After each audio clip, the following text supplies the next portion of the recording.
Beef export खड़ा नहीं पाए, बीफ की दुकानें बंद कर नहीं पाए। होटलों में बीफ अवेलेबल आज भी है, कल भी था और आगे भी रहेगा।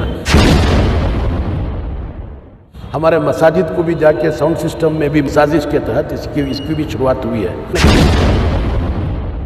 ने कहा कि ये आरएसएस की बिल है, तो वो कहता है कि हाँ ये आरएसएस की बिल है, ये नहीं और 100 बिल लाएंगे, अगर इसको कोई भी अपोज करेगा तो हम उसकी चिंदी करेंगे। तो ये ताकत इनको किसने दिया है? इससे पता चलता है कि आपका नजरिया सिर्फ एक कौम के ऊपर है। आपको इस नजरिए को बदलना होगा, वरना इसके असरात संगीन असरात होंगे। डिमांड क्या रखा है आपने? इसकी सख्त ज़रूरत है। जब तक हम लोग चुप बैठेंगे तो कोई सुनने वाला नहीं। इस तरीके के एहतजाज सिर्फ बेंगलुरु के हद तक नहीं, पूरे डिस्ट्रिक्ट के हेडक्वार्टर्स में, तालुक हेडक्वार्टर्स में भी होना चाहिए।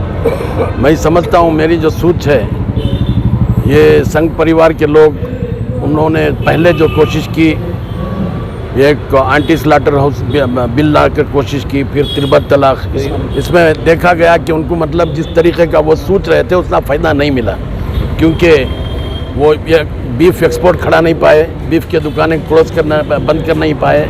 होटलों में बीफ अवेलेबल आज भी है, कल भी था और आगे भी रहेगा। और इसी तरीके से त्रिबल तलाक का भी उनको कोई फ़ायदा नहीं मिला। तो मेरी एक सोच है कि भाई अक़लियतों में तो सबसे कम अक़लियत मतलब ये कर्नाटक के अंदर मुसलमान की तादाद 1 करोड़ की तादाद है और क्रिश्चियन की तादाद सिर्फ 13 लाख है। तो ये छोटे एक कौम का एक तजुर्बा, वहाँ पर जाएंगे, उनके प्रेयर्स हाल में डिस्टर्ब करेंगे और उसका रिएक्शन देखेंगे, ये सोच के मेरे ख़्याल से इन लोगों ने शुरू किया होगा। और इसी के साथ साथ हमारे मसाजिद को भी जाके साउंड सिस्टम में भी मतलब ये भी मतलब एक सोच के तहत, एक साजिश के तहत इसकी भी शुरुआत हुई है। तो मैं समझता हूँ कि ये सब कानून, हमारा जो कॉन्स्टिट्यूशन है, आइन के अंदर है, हमारे को मतलब आइन के अंदर पावर दिया गया है और हमारे को मतलब सेक्शन 25 के अंदर हम कोई भी मतलब मज़हब उसका प्रचार कर सकते हैं, उसका मतलब बोल सकते हैं, उसको मतलब उस मज़हब के साथ रह सकते हैं। तो मैं कॉन्स्टिट्यूशन के अंदर इस तरीके से हमारे को जब प्रोटेक्शन दिया गया है, तो इन लोगों का मतलब ये जो साजिश है, इसको नाकाम करने के लिए भरपूर कोशिश होनी चाहिए। और उसके साथ साथ अगर ये कंटिन्यू रहा तो मैं समझता हूँ कि भाई इसमें सिर्फ मुसलमान नहीं है, इसमें क्रिश्चियन भी हैं, दूसरे बैकवर्ड क्लासेस के भी बहुत सारे लोग इसमें जमना चाह रहे हैं। तो मुझे एक डर है कहीं ये सिविल वार की तरह ये नहीं हो जाए। तो मैंने आज एक एग्जांपल भी दिया।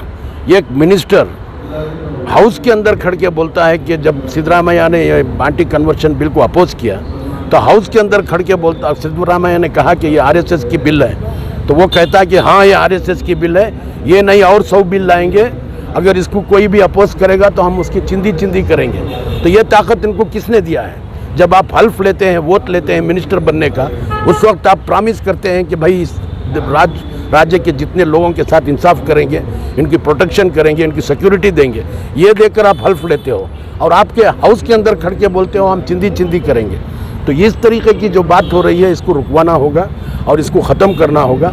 और मैंने यहाँ पर यह भी बताया, जिस तरीके से हरिद्वार के इशू में उत्तराखंड के अंदर लोगों ने रास्ते में बैठकर ओपन चैलेंज किया कि भाई देखो हमारे पास तलवार नहीं, हमारे पास चाकू नहीं, हमारे पास छुरी नहीं, हम यहाँ पर तैयार बैठे हैं, आइए, अगर आपसे हमारी कुर्बानी से आप लोगों को फ़ायदा होता है तो हम कुर्बान होने के लिए भी तैयार हैं। तो कोई भी मतलब आज मैं पुलिस डिपार्टमेंट से फिर कहना चाहूँगा, आप जिस तरीके से हमारे साथ सलूक कर रहे हो, इसके बारे में आप लोगों को सोचना पड़ेगा। जब देवरहर जीवनहल्ली और केजी हल्ली में 3 घंटे के वाक़े की वजह से 470 पर 6 केसेस आप डालते हो, 146 लोगों को यूएपीए के अंदर डालते हो, जब इतना बड़ा हादसा स्टेट के अगेंस्ट होता है, स्टेट का फ्लैग जलाया जाता है और शिवाजी की तस्वीर और संगोली रायना की तस्वीर पर हमला होता है, तो आप लोग क्या कर रहे हैं? इससे पता चलता है कि आपका नज़रिया सिर्फ एक कौम के ऊपर है।